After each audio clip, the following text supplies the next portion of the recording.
Selamat siang, perkenalkan saya I Gusti Bagus Agung Bayu Pramana Yuda dari kelas IF 4107. Di sini saya akan mempresentasikan hasil dari tugas programming mata kuliah Machine Learning.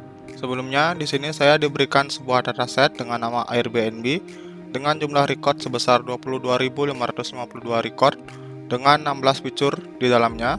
Berdasarkan dataset tersebut, dilakukan clustering dan klasifikasi, namun sebelum melakukan clustering dan klasifikasi, dilakukan data eksplorasi. Di sini saya melakukan clustering dengan k-means.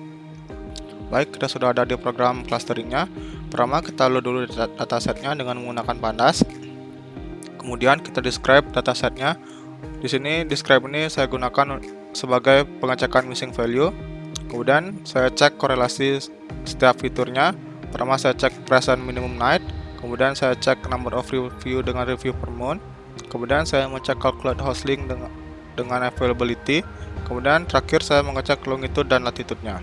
Nah, berdasarkan hasil pengecekan korelasi data, saya putuskan untuk mengclustering berdasarkan longitude dan latitude karena persebaran data longitude dan latitude-nya tidak bertumpuk pada satu titik saja.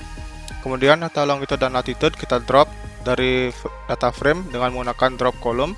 Ini adalah data yang sudah dipisahkan, longitude dan latitude-nya. Berikutnya data longitude dan latitude saya cek apakah terdapat missing value atau tidak dengan not na dan describe. Di sini count-nya sama, artinya tidak ada missing value di dalam data longitude dan latitude. Baik, berikutnya tahap clustering. Pertama kita visualisasikan dulu data longitude dan latitude-nya. Di sini X ini berfungsi untuk menyimpan data longitude dan Y di sini berfungsi menyimpan latitude-nya. Kemudian saya upload dengan matplotlib sehingga hasilnya seperti ini. Nah, berikutnya kita define centroid-nya. Saya mendefine centroid dengan menggunakan random uniform dengan ukuran data terkecil dari longitude, data terbesar dari longitude dengan banyak K, data terkecil dari latitude, dan data terbesar dari latitude dengan banyak K. Berikutnya, Cx dan Cy ini saya akan rekan dan disimpan di dalam centroid. Berikutnya ada Euclidean distance, di mana Euclidean distance di sini menghitung jarak antara centroid dengan rumus akar dari X I pertama dikurang Y I pertama dikuadratkan ditambah X I kedua dikurang Y I kedua dikuadratkan ditambah X I ketiga dikurang Y I ketiga dikuadratkan sampai dengan X I n dikurang Y I n dikuadratkan. Berikutnya ada function k-means, di mana function k-means di sini digunakan untuk mengupdate centroid dengan melakukan update centroid sebanyak 50 kali perulangan. Di sini 50 kali perulangannya. Pertama saya define array cluster dulu. Array cluster di sini saya define sepanjang K, di mana array cluster di sini digunakan untuk menyimpan data yang akan kita update atau centroid yang akan kita update. Jadi di sini jika K-nya sama dengan 4, pertama di sini individu pertama, di sini individu kedua, individu ketiga, dan individu keempat. Berikutnya kita lakukan perulangan data di dalam data cluster, di mana data cluster ini adalah data longitude dan latitude yang sudah digabungkan. Selanjutnya kita hitung Euclidean distance-nya berdasarkan data dan centroid-nya, dan hasilnya kita simpan di distance data. Berikutnya ada variabel d_index yang saya isi dengan 0. Di sini berfungsi untuk menyimpan indeks data. Berikutnya ada perulangan for i, chain in enumerate centroid, di mana i ini adalah indeksnya, c ini adalah instansi dari centroid. Berikutnya kita hitung Euclidean distance antara data dan si chain, dan hasilnya kita simpan di disk c. Nah, di sini kita lakukan perbandingan. Jika disk c lebih kecil dari disk data, maka disk data di sini nilainya kita ganti dengan disk c. Nah, si d index ini nilainya akan kita ganti dengan si i. Nah, berikutnya di sini ada cluster dengan indeks d index kita append dengan si data, di mana si data ini adalah data dengan disk data yang sudah diganti nilainya dengan disk c. Di sini adalah proses perubahan centroid-nya. Pertama ada for i, c in enumerate cluster. Nah, i di sini adalah indeks dari si cluster dan c di sini adalah si data dari si cluster. Kita cek dulu apakah si c ini ada atau tidak. Si cluster ini ada atau tidak. Pertama kita cek if length c lebih besar dari 0, artinya si c ini, si data ini ada di cluster, maka kita rekan si c dan kita simpan di c. Centroid index ke i kita isi dengan rata-rata dari si c, kemudian kita kembalikan centroid-nya. Berikutnya kita visualisasikan clusternya dengan cluster visualize. Kita panggil dulu cluster yang tadi, dan seperti ini kita hitung lagi Berikutnya akan perulangan selama C di dalam data cluster. Kita cek si C-nya ini apakah mempunyai panjang lebih dari 0, artinya si C-nya ini ada. Setelah itu kita uraikan, kemudian kita simpan di sini dan kita akan plot hasilnya.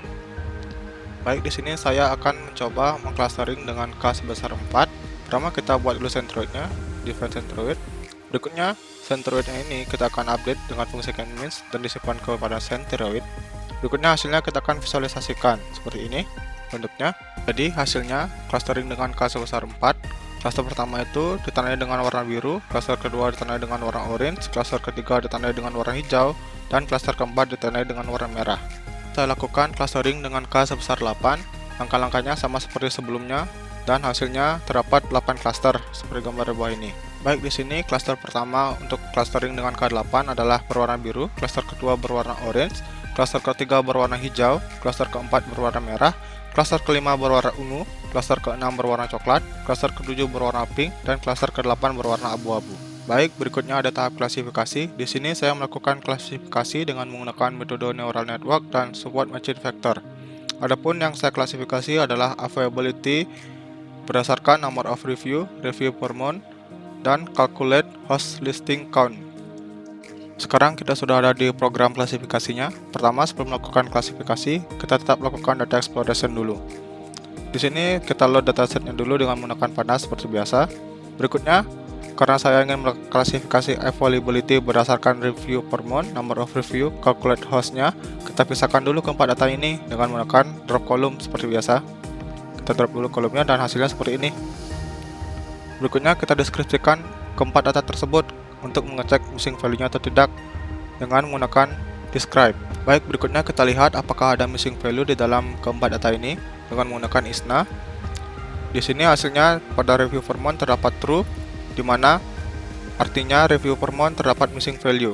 Berikutnya kita drop missing value-nya yang ada di review per month dengan menggunakan drop NA. Data yang sudah terdrop.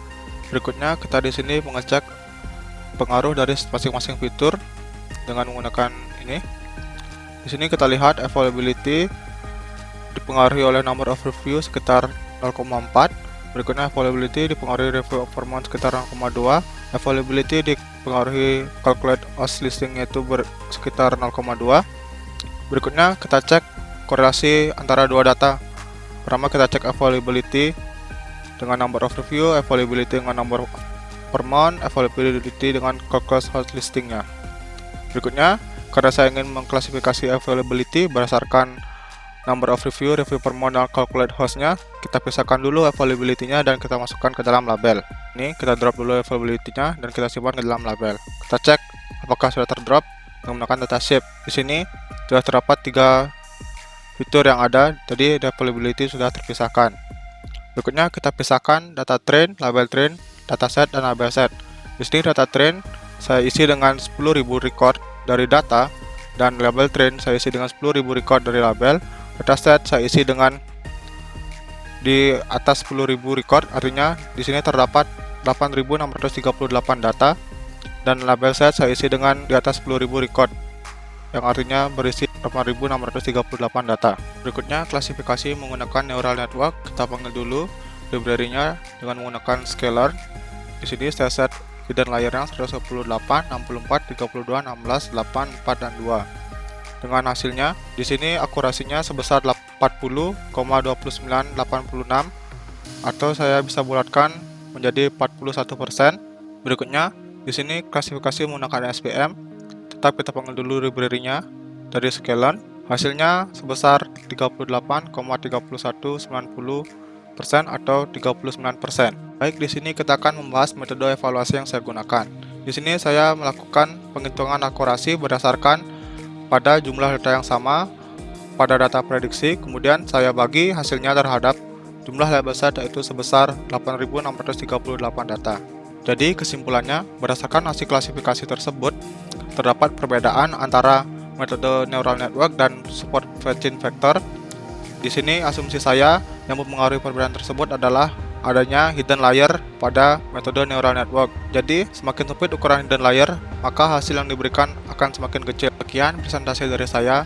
Terima kasih.